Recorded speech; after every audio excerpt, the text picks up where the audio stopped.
Look. I don't know who wrote the script. I don't know who wrote the script for week 3 now. I'm still trying to figure out too, y'all. Who wrote the script for week 3? Because that wasn't my Cowboys. That wasn't my Cowboys. I know people got injured. People couldn't play this game. But that right there, that was not my Cowboys. I just got off the phone with Jerry Jones. And we got to make some big time decisions. It's going to get real spooky. Week 4, week 5, week 6, week 7. I'm telling y'all, be ready. I just had a conversation with me and Jerry. Me and Jerry just talked it out. But let's check out this video. We got a little film study. Shout out to Jackson Cougar Sports. I will leave the original link in the description box down below. But that wasn't my Cowboys in week 3. No, it wasn't.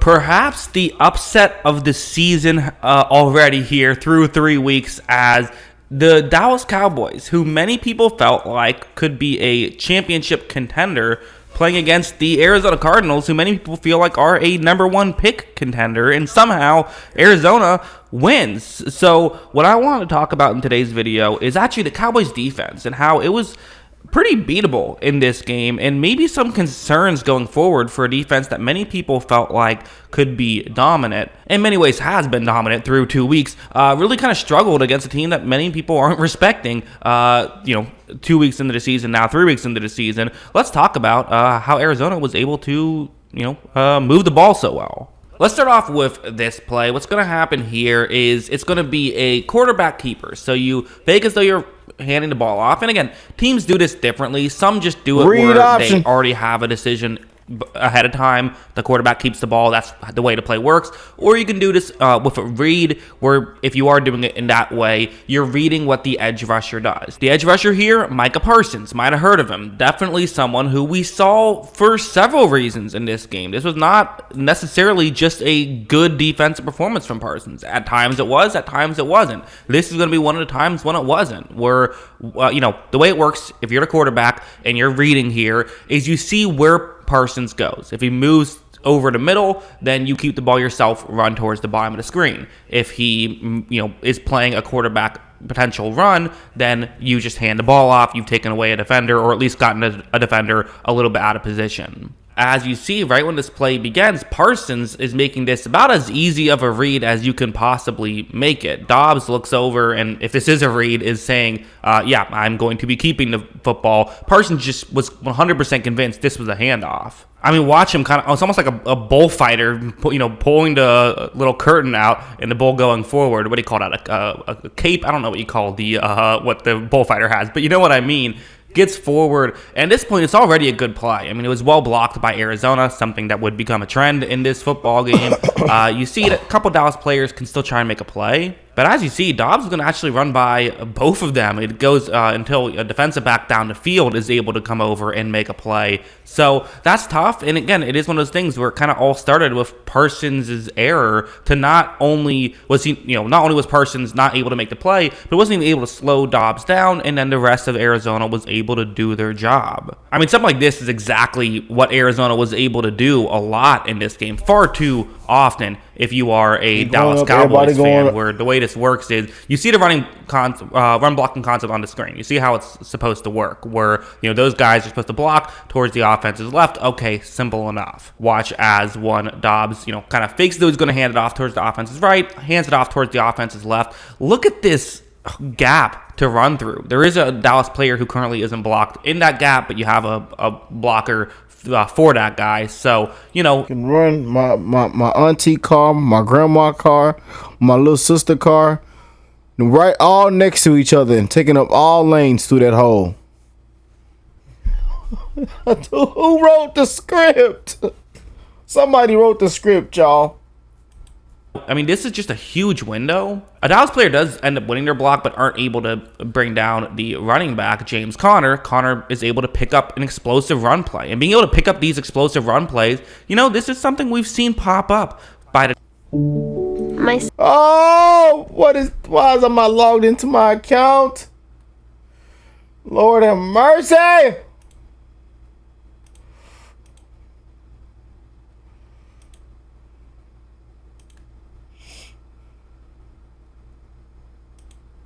Concept on the screen. You see how it's supposed to work, where those guys are supposed to block towards the offense's left. Okay, simple enough. Watch as one Dobbs kind of fakes though he's going to hand it off towards the offense's right, hands it off towards the offense's left. Look at this gap, just a huge window. A Dallas player does end up winning their block, but aren't able to bring down the running back, James Conner. Conner is able to pick up an explosive run play, and being able to pick up these explosive run plays, this is something we've seen pop up by the Dallas Cowboys, as some of these errors have happened.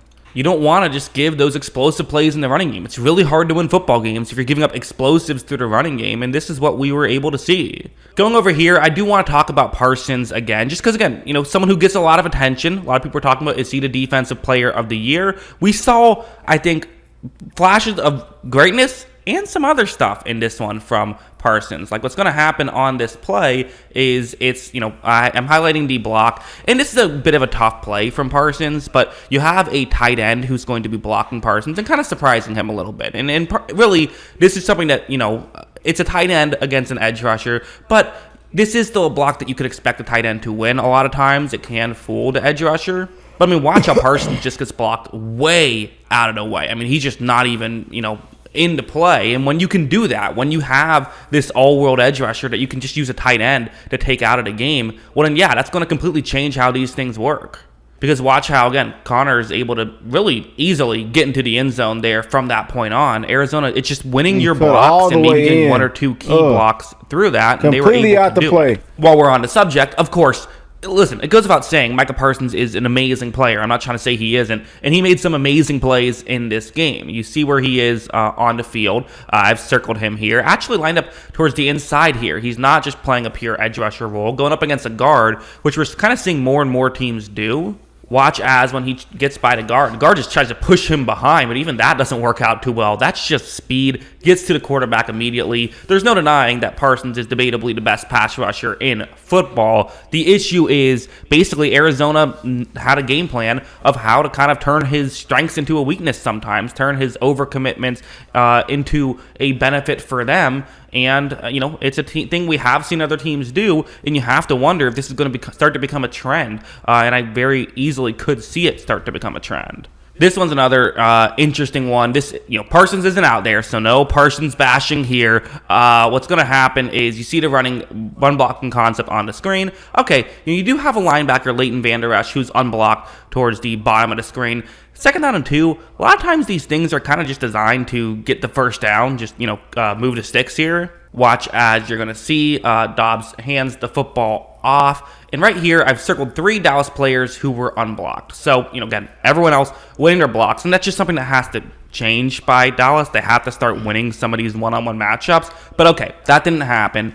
Well, you still have 3 guys who are unblocked. They should be able to make a play, right? None of them are able to get over. You have to figure out an angle to be able to make that play. Rondale Moore gets into... Who wrote the script? This ain't my Cowboys. This is not my Cowboys. The end zone for a touchdown on that play. That just can't happen. That's just something that Dallas has to fix. And if you are wanting to be a Super Bowl team, you can't have this weakness. We've seen it pop up against San Francisco in back-to-back years. You can't have this kind of issue. And this is, I think, maybe a wake-up call. And also Arizona's passing game, it was better than expected, I think. Now, part of this was Dallas kind of had to play to run pretty massively on a lot of these plays, but not on this one. This is a, obvious passing situation. Because, there was that big, on the big touchdown that midway through the fourth quarter, Arizona was able to go up 2 scores once again. Well, that one was a big play. That was, they were expecting a run. They got fooled. That kind of thing happens. This is not that situation. This is a one-on-one matchup on the outside. This is pure passing football right here. It's Marquise Brown versus Stephon Gilmore. That's the matchup, and let's see what happens here. So, right when this play begins, Dobbs takes the snap, doesn't look over right away, but once he does, makes the throw. Pure one-on-one matchup. And Gilmore just has his back turned. It's good route running by Brown, and it's good quarterbacking by Dobbs to read this. And as you see, well done throw. I don't really know. I don't know if I would say that was horrible coverage, but it's beatable coverage, and Arizona was able to beat it on several key plays in this football game. So, and I have to think about how big of a deal it is to lose Trayvon Diggs. You're losing a lockdown corner that they really could have used, not just to help the coverage unit, but also so they could put more resources down to help out their run defense, which they weren't. They still did in this game, but they, in other games that could become an issue. So yeah, those are kind of my thoughts. I mean, what do I take away from this? Honestly, some I do. I mean, this is something we've seen from Dallas, and this was a concern we had heading into the year, was the run defense and what could potentially be an issue. The secondary isn't as strong now without Diggs, and I think because of that, well, as great as Parsons is, there is only so much you can do. And the reality is, when you're, this is something I should have brought up earlier, but when you're getting, when they're running the ball at you constantly, it's also wearing you out and means that you can't pass rush as well as you typically do. There is a blueprint against this Cowboys defense, and we're going to have to see what they do to adjust that. Maybe it's just one game, but it's concerning in my opinion. But yeah, what do you think? Let me know in the comments below. Oh, man. Oh, that ain't my Cowboys. Who wrote the script, man? Oh, man. We supposed to go to the bowl, man. Big ring on the finger. I'm supposed to get me a free Dallas t-shirt, and a free Dallas Cowboys hat, And we supposed to ride through Texas. Yeah, man, we supposed to ride through Texas when the pep rally coming, the parade coming. We celebrate, man. Dallas won it big. We got the ring on the finger. That ain't my Cowboys. So what we just seen week 3. Ain't my Cowboys. Oh man.